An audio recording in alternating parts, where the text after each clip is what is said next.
Colors by Gina class. I am Molly Hardee and I am an international artist with Colors by Gina. So today we're going to do a beautiful mahogany color melt with some pure mixer added to it. And these are really fun. These are totally my wheelhouse to play with. There's some fun tips and tricks. So it's a fairly simple actual process, but you're going to be having some tips and tricks along the way that I think will be very helpful that you can use even into your other colors that you use within our line. So today we're going to be focusing on just 2 bowls of color. So nice and simple. But these are our mahogany line. This is my favorite mahogany color. It's a 5.5. And it is mahogany I always refer to as a really balanced red with a bit of a cool finish. So it's extremely balanced. This works really well in pretty much everyone's hair. This is a great go-to if someone is bored too, even if you were gonna throw in some low lights. So just a few little tips along the way with that. And then this is the 0.22 pure mixer. So this is going to be pure pigment, and you can add this to a lot of things. You can make some really fun colors with it. And so today we're going to be using about 10 grams of that in our mixture, just to kind of pull through on the ends to give it some movement and dimension. Even if we didn't, there's tons of movement and dimension, especially if you have pre-existing highlights on your client. But today I'm using sort of a base level mannequin with just a few little highlights, so this should really make her pop and show some dimension, especially when it's curled. So now that we're mixing up our colors that we're going to be using on this mannequin, we have 2 bowls and 2 brushes, but I highly recommend having a whisk for this one. I always like to mix all of my colors with whisk just to make sure that all of the pieces have mixed together properly and you don't have any clumps of the color molecules where you don't want them to be, where they won't process properly. But for this particular color that we've picked today, it's the 5.5, as I said, which is going to be the mahogany level 5, and then the 0.22 pure mixer. So that's going to be this box right here. And that one is our beautiful purple pure mixer. It is so pretty. It's violet. I say purple, but it is a pure violet mixer. So what this is pure pigment. So you can even see, I'll show you guys when it's coming out, it is really, really purple looking. Most of the other colors look like sort of a beige color or something that's a little more neutral, but this is pure pigment. So what you're gonna wanna do is when you put, and I wanted to mix this live so you guys can see this, my mixture is going to be 5.5 by itself in this bowl, and then I'm going to be mixing 5.5 and 0.22 together in this bowl to create our sort of color melt, brighter tone that we're going to put on the ends. So I'm just going to mix up, and you also want to measure everything. We've got a scale right here.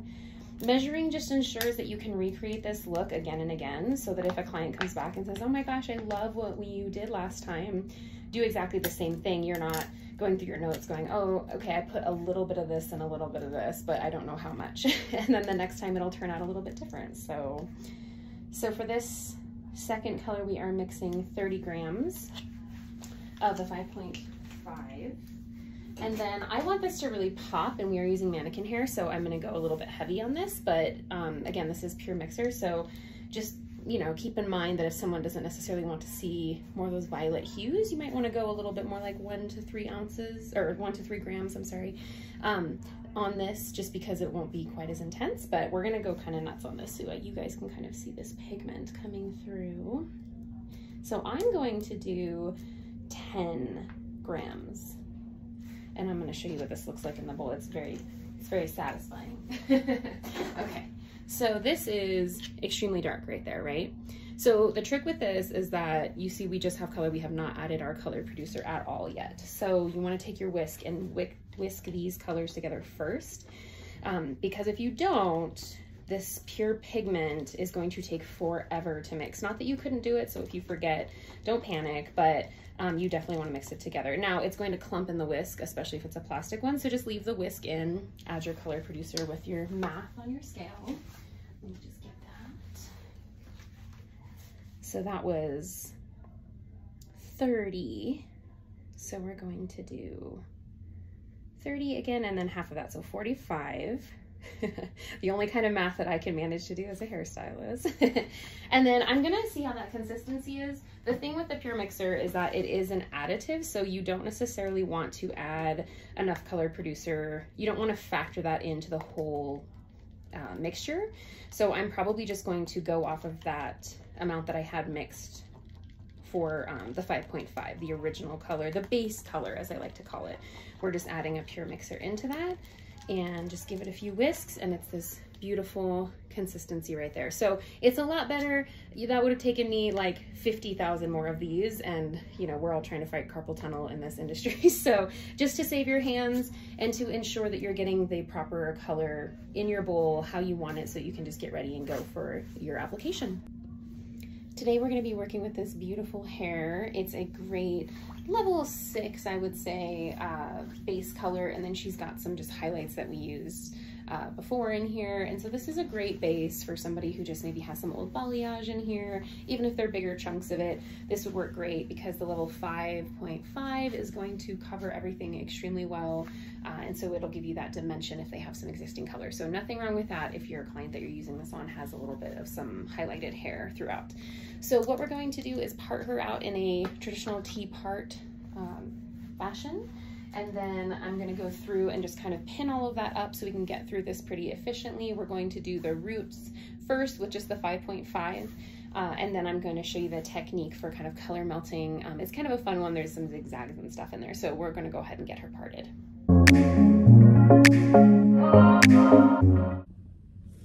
Now that I've got our mannequins sectioned out, we're just going to go through and put the root color on.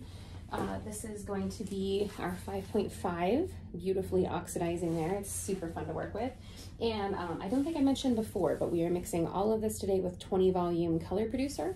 And in all of our colors, we have this beautiful additional ingredient that is the Biogen complex that Gina has put into this line for us. And this is a mixture of biotin and collagen. It's a plant-based collagen. And so that is just going to make the hair feel so good. It's going to be kind of an anti-aging effect, and it just adds this beautiful shine to the hair, I find. It's great, especially for, I have clientele that are pretty much in their 30s to 50s right now, and so they really seem to like the collagen for just filling in your hair. Aging hair tends to be a little bit more brittle, and especially if you have gray hair, you know, even though we're putting pigment on the hair, that hair still has the basic structure of gray hair underneath it. We're adding artificial pigment to it. So it's good to have just like a good base so that the color holds on the gray as well. And it is a really great ingredient.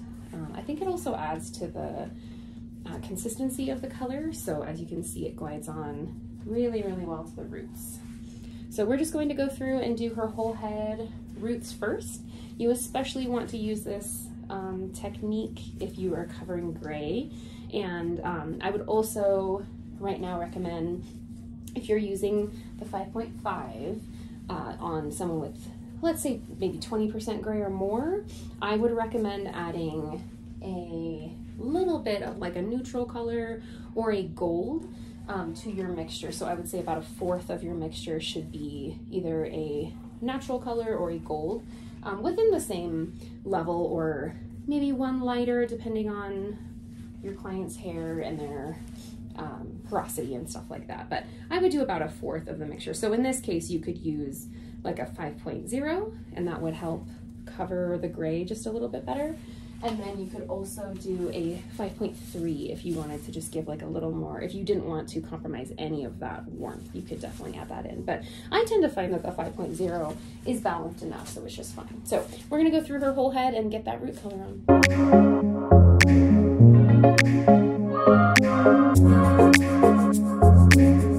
Now that we've got all of her root color on, I'm just gonna do a couple of partings and show you where our color melt secondary color is going to go. So she is still T-parted, so I've still kept her sections, which is kind of why I like to put the root color on like that. I know there's some faster techniques of just kind of going around the whole head and doing the root that way, but I do like to T-part so that you can kind of easily find your sections back in. So this is her front quadrant right here on either side, and then she's got the 2 in the back. So I'm focused on the front ones right now because I like to do a pretty thick slice right around her face, like probably about 1 inch. You can kind of see that's a nice clean parting right there. And then of course the hairline is never perfect. So I like to just, you know, make sure there's sort of like a moon, little bit of a crescent shape right there. And we're doing about 1.5 inches. And so from here, you can see I went about an inch and a half down just to kind of blend that color. But because our melt color is the same color, it just has a pure mixer added to it, there is no real issue with trying to blend or worry about anything with that. So I'm going to come in here and just put this color on. Now, because you're by this person's face, even though this is not a real lady, you want to be clean with your partings. You want to be clean with your technique. And I think that's what keeps clients coming. You know, if they leave with a bunch of hair color staining their face or something, like that just kind of decreases the experience for them a little bit. So I really like to have clean partings. And if you get a little color on someone's hairline, like even though a lot of these colors do not stain very badly and they come off pretty quick, you still want to make sure that you are being careful about that. So if you see it, go ahead and wipe it off before it completely oxidizes. So right here I'm using kind of that same pinch technique that you guys have probably seen me use before, where I just melt the color down, kind of hold it taut so it's not falling and flopping on her face, because I will say the pure mixer, because it is pure pigment, tends to have a little bit more of staining power, so just be cautious. And then once you've really mixed that through, make sure the ends are fully saturated, you can grab a foil. And this is not a heavily foiled technique. And I usually just do one, kind of hold it down here, just to make sure it's not like laying flat on her face or anything like that. And then you can make this as small as you need to be for their comfort. So you can either fold that up, you can double foil, whatever you would like to do. So for the sake of cleanliness, I'm just gonna kind of double foil this back up. And then it's not a highlight, it doesn't need to have heat to produce the look we're going for. So you can just kind of do a little bit of a pinch at the corners.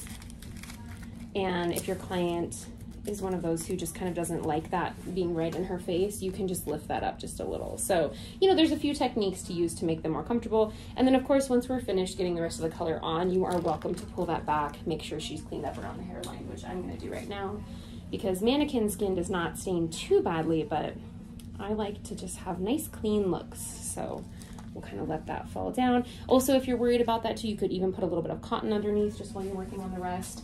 I just always like to do the front because I want that part to really pop. So I like to start there, let the color sit out there the longest. So we're doing the exact same thing, staying nice and symmetrical in this other front quadrant. So this is just the T-parting section. I'll kind of put her like that so you can see a little bit better. The tricky thing is always not getting your arm in front of the camera. Okay, so and then make sure you're saturating, especially around the hairline. You don't want her to be putting that back in a ponytail and she's got a random old highlight stuck in there. And because the consistency of this color is so nice, you can do a section this big. Make sure you're brushing your hands through it and really mixing it in well, but it just spreads so beautifully that you can do fairly thick sections. I don't know that I'd go a lot thicker than this, just for one, but also if you're new to the color line or you like to work differently, then you could definitely split this up into two. It would be totally fine. But just for efficiency, so you guys can see, because this, even though it's sort of like it's a money piece in a way, it also is not the most fun part about this technique. So I've been seeing trends of the 90s, as we all have been seeing come back. I haven't been seeing as many of those chunky highlights, you know, like Jennifer Aniston had for a while, but I have been seeing zigzag partings. So I thought I would incorporate that into our look here. And it's a fun way to create dimension in the hair, especially in reds, where you don't have to worry as much about exactly where everything is. You can have a little bit more play time in the hair. So we are going to be using some fun zigzag parting techniques here in just a second. So again, cleaning up her hairline. And you could put that, like I said, kind of off to the side, just depending on her hairline. So those are both the same. I just kind of put them in different sections to show you where you could put those foils just for cleanliness. So, okay, we are going to be going and doing the zigzag sections now. Okay, so I've moved our direction so that you can kind of see the top of her head, because essentially what we're going to do is create a zigzag section that's pretty thick, about the same thickness as the front pieces around the crown, and then a secondary one kind of around her occipital bone. So you're just gonna kind of go in wherever you feel. Of course, if they have a ton of hair, if they're very dense on the top section, you're gonna wanna do a thicker piece because you really wanna see this. But if they have finer hair, you might want to leave a little bit more hair, go a little lower with your crown section, and even do a thinner thinner band of this. So you always have to factor in, like, it's not a one size fits all situation with hair clients, and you know, everyone has different hair, so you have to adjust your style of hair coloring to that. And your partings, they really matter. And you know, if you do this parting and you look at it and you're like, oh, that's gonna look kind of weird, just do it again. They won't notice at all that you're taking a second to think about what you're doing. So, all right, so what we've got here is our crazy section. It's kind of hard to see, so I am gonna flip her up so you guys can see this. So it's a zigzag parting. It doesn't have to be perfect, but I just wanted you to show you about how thick those triangles are within the zigzag section. And I'm right kind of at her crown right here. So this is about where I'm gonna part it from the underneath, and then I'm going to do another zigzag to get the actual thickness of the parting. So I'll keep her back here for this so that you guys can see. I don't want that to fall off, so 1 second. Okay, there we go. So we're gonna follow that same section line, kind of starting in the back, and again the same thickness as the front. And I like to do it this way because then you really can see exactly how much hair you're getting. So we're creating a bit of a more shallow zigzag in here. And so this is where you want to work kind of carefully. You could start at the bottom if you want to. I kind of like to put all of this up so you can really see how much color you're putting in as you go. So this is where we're going to be going back in with our 5.5 with the 0.22 mixed in. So this is our pop section. And then the other hair around these two sections, or 4 sections, I guess, if you count the 2 front ones, is all just going to be the 5.5 pulled through. So I will show you guys that once we get this color in. This is kind of an easy one to get lost in, so I am going to be using foils just to show you guys so nobody gets confused about where everything is. They both oxidize looking pretty purple, so you won't be able to know.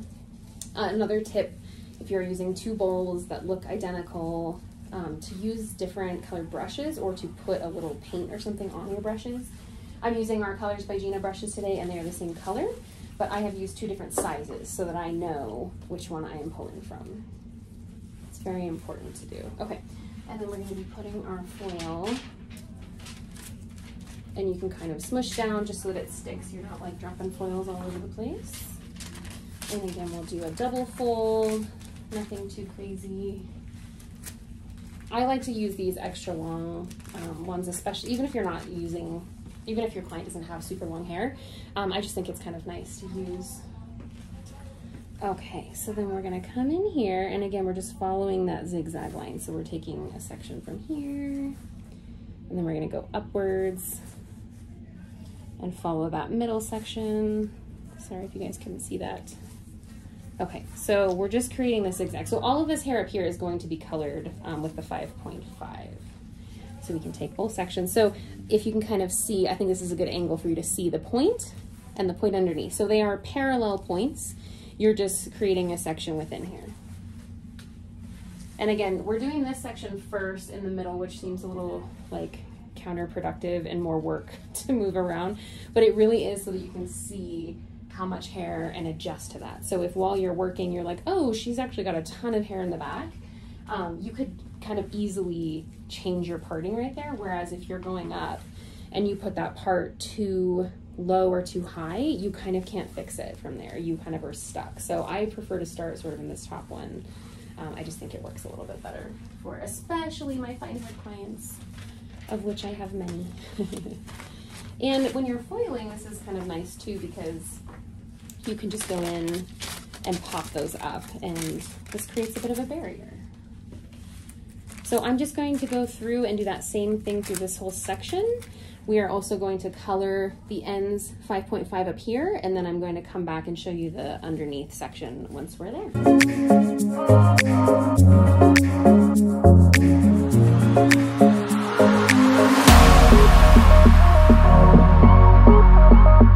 So I've gone ahead, pulled through that 5.5 in the center section, and then taken all of those zigzag foils and brought them up, so that all we have left is her 2 back quadrants here, and then a little bit of hair left over on this side, which we are going to incorporate. So think of this now all as one section right in this area.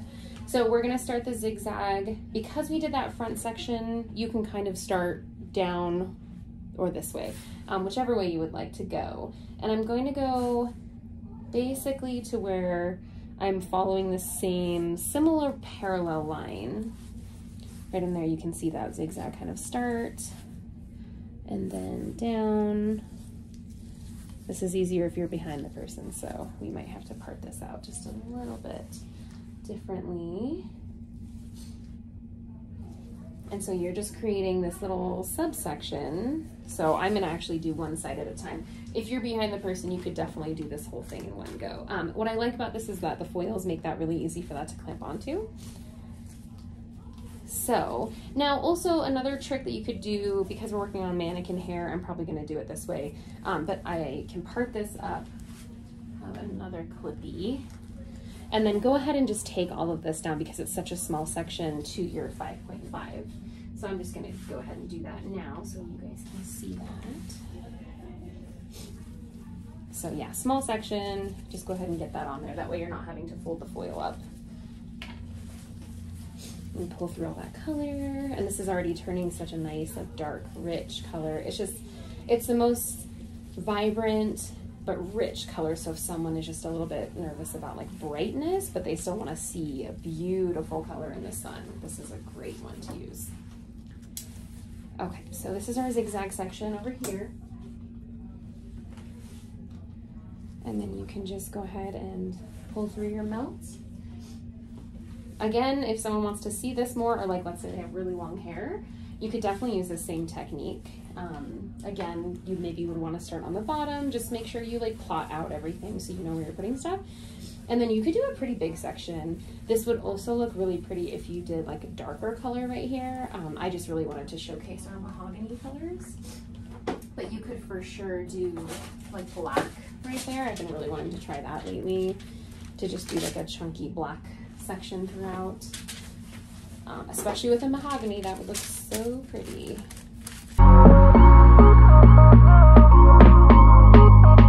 Then that inch section here, so there's not a ton of hair left between each of these. This is just a pretty small section, so this is going to be the 5.5 and this sits between the two foil sections.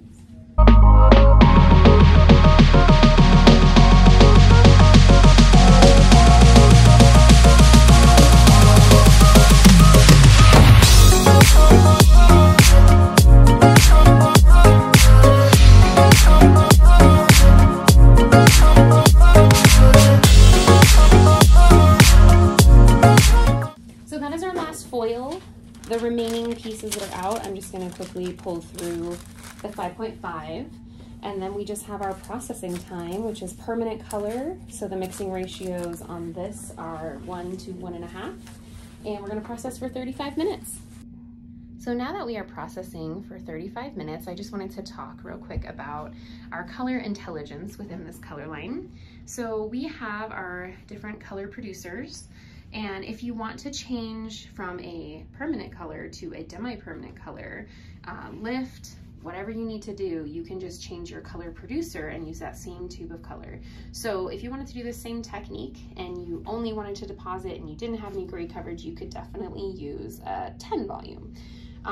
We use 20 today because we have mannequin hair, but also if you have gray coverage color, you definitely would like to use a 20, or if you're trying to lift with this particular technique, a level 5, you might be lifting darker hair, but probably you'd be depositing. So you could most of the time use a 10. And then if you wanted to do this same technique, but with a demi-permanent effect where it will wash out a little bit faster, Pure Mixer definitely is pure pigment, so it will stay on the hair a little bit longer.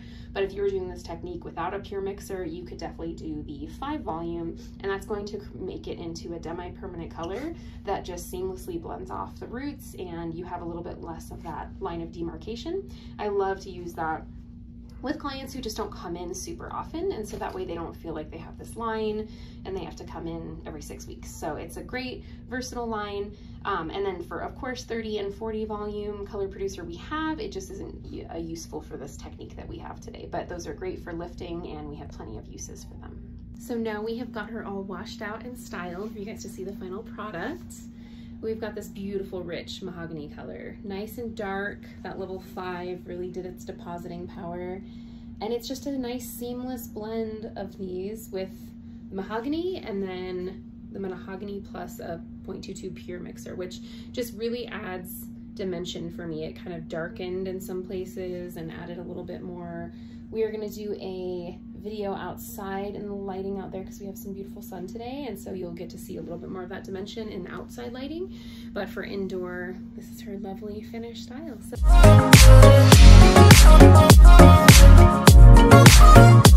thank you so much for joining us today for our Colors by Gina class, and so we'll have many more on here, and please join us again. Thank you so much and have a great day. Bye.